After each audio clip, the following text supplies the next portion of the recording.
Maria Forner, bon dia. Estem així, mireu, el mural que he fet jo en un moment abans per a il·lustrar ahir el fons, no és un croma, no és res, estem de veres així de la Pujada del Castell i estem perquè Maria ha escrit un article sobre, ara ens contarà ella, i ha col·laborat en un altre, ara ens dirà a la Limón en quin percentatge o com ho han fet a duo, sobre la inscripció que n'hi ha en les escales de Santa Maria, que ara està tapada per obres en el carrer Cavaller, no? Però bueno, Maria, esta cosa tan curiosa que jo quasi que n'hi havia caigut, què és això de guardapersianes, quin trellat té, per què, com se t'ha ocorrit escriure sobre això? Conta'ns un poc. Se m'ha ocorrit perquè fa un parell d'anys feren una tesi Sí? a València i també és que alguna publicació en premsa i me vas donar compte de, ostres, pues això també és tan segur, perquè no fer un xicotet estudi. Està clar que el súmum ja és el carrer de la Pau, en València, Sí. i és una meravella d'arquitectura, de decoració, però bé, així també tenim exemples, no?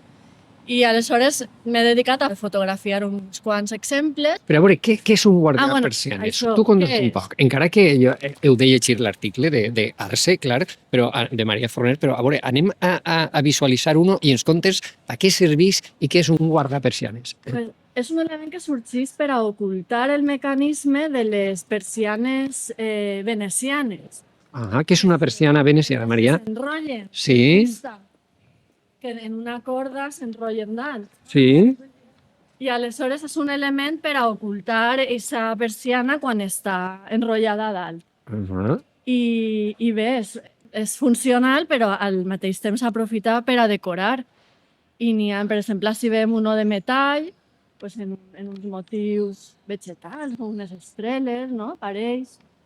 I també se van fer de fusta i d'alxers.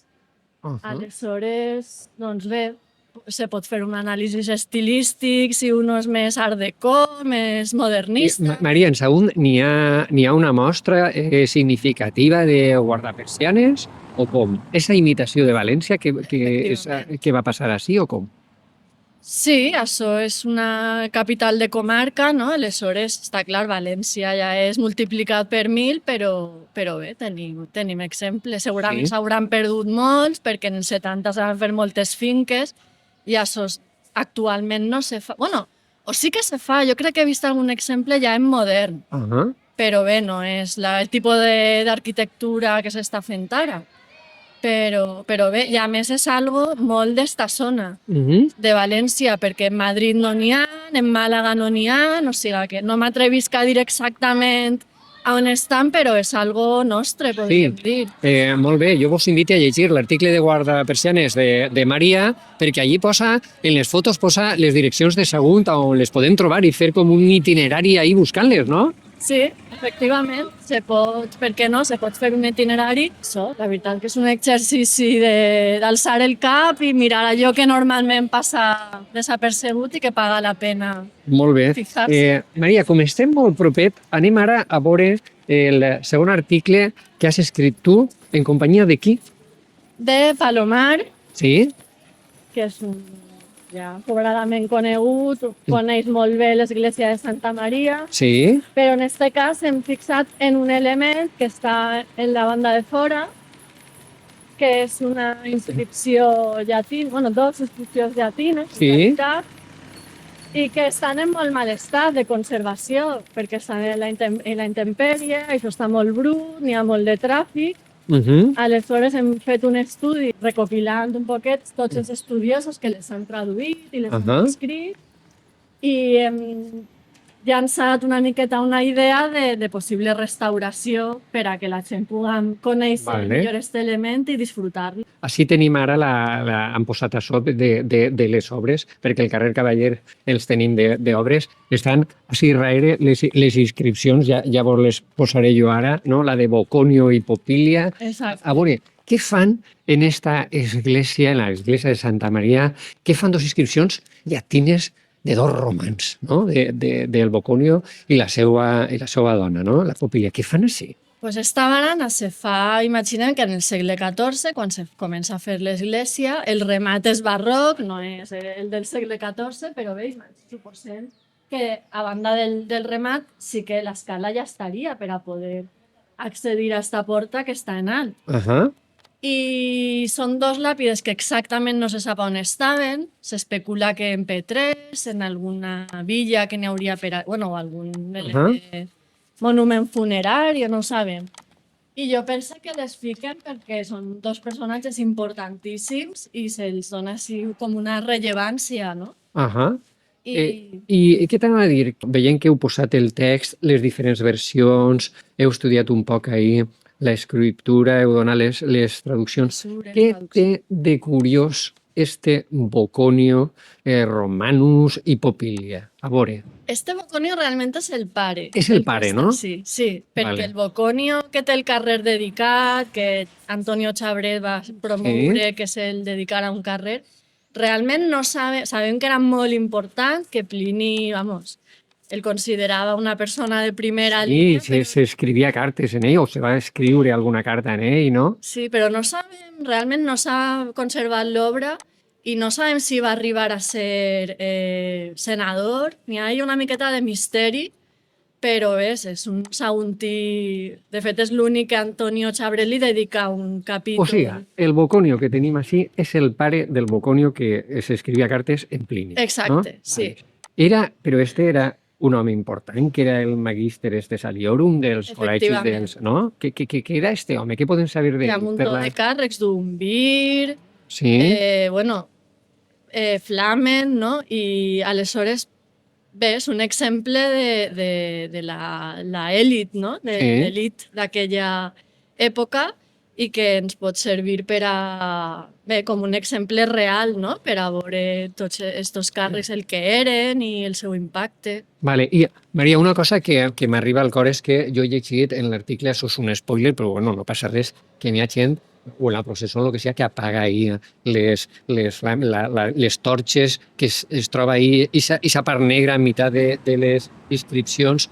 Com se podria protegir això que està en l'aire i plou i li cau de tot i pluja i està tan a la vista? Què proposeu per a poder protegir este bé patrimonial? Sí, nosaltres el que hem proposat és que se faci una neteja i posar alguna protecció d'algun metacrilat o algun element per a que continuen estant així, perquè és com un museu a l'aire lliure, no? I tal volta alguna mini explicació, un QR, algo que indique que hi ha dos inscripcions de punts llatins en llatí, vull dir, romans, qui eren estos personatges, alguna indicació, no? Sí, darrere de la Catedral de València, en el carreró ahí n'hi ha... Està aixina, està en el metacrilat i en la traducció al costat. Sí, senyora, la de la Barxilla, no? La de l'inscripció de la Barxilla i després en la mateixa basílica, i això sí que està en l'aire, hi ha aquí 4 o 5 làpides també. Exacte, aleshores segur que presumim d'aquest passat romà i d'aquest patrimoni epigràfic, doncs posem-lo en valor, no? Molt bé, molt bé. Molt bé. Maria, vols dir alguna cosa més tant des guardapersianes com d'estes inscripcions? Sí que és de veres que aquestes làpides les ha descrit molta gent. Era impossible dir tots els estudiosos que han passat per així. Hem triat 5, me pareix, al final, de diferents etapes, perquè des del segle XVI ja estan per així gent copiant-les a mà i descrivint-les. I bé, hem fet una miqueta de resum, perquè tot era impossible. I també ja anar més enllà ja seria més per a especialistes. Però bueno, hem fet com una visió general. I, Maria, una pregunta personal. A tu d'on te ve aquestes ganes d'investigar? Perquè investiga qui té temps i ganes d'investigar sobre coses del passat saguntí, que el mateix te claves en lo de les persianes que en lo de les inscripcions estes. Perquè la veritat és que vivim en un lloc tan ric i tan divers que jo vaig per el carrer i veig una pedrera de possibilitats i aleshores està clar que n'hi ha que saber fins on pot arribar-ho, però des d'un punt de vista en respecte per les fonts i tal, i en precaució, no sé, és com els xiquets, per què tal, per què qual, i investigar una miqueta i ha d'aprendre. I això és que jo crec que vivim en un lloc meravellós i amb molt de patrimoni. Aleshores, jo em considero afortunada, vamos, sí. Pues moltíssimes gràcies en esta invitació a gaudir i a conèixer i a mimar el patrimoni saguntí i la curiositat és l'última cosa que es perd. Els xiquets més menuts aprenen o aprenem per curiositat i sembla que quan, a mesura que anem complint anys i es fem majors, ja la curiositat s'ha acabat i no, és al revés, no? Necessitem saber aquestes inscripcions, el que hi ha darrere, què volen dir, qui van ser aquestes persones, com són uns romans que visqueren en segon inici passat romà importantíssim, no? Bueno, pues moltíssimes gràcies, Maria, per esta xerradeta així in situ. Exacte. I a veure si llegiu l'article, els dos articles que són interessantíssims d'este número 58 de la revista Arce.